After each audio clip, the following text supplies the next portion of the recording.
just an unbelievable leader and show of leadership over decades. Murray Sinclair led to this really groundbreaking recognition of what has happened. Yeah. A sobering, I think, of the Canadian public, brought by someone who is just so dignified and so thoughtful and clearly articulating the challenge that was in front of all Canadians, Indigenous and non-Indigenous alike.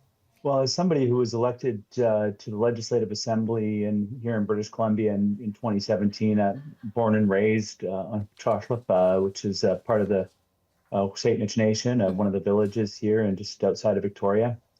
Got elected in 2017, and of course that was just a couple of years after the Truth and Reconciliation calls to action was published and the commission was completed.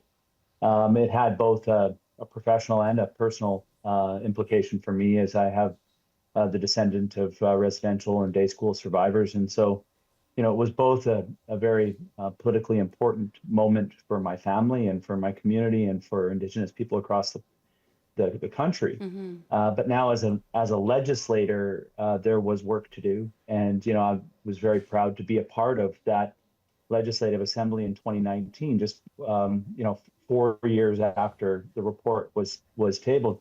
One of the more challenging calls to action, well, there's so many calls to action that have yet to be implemented. Mm-hmm.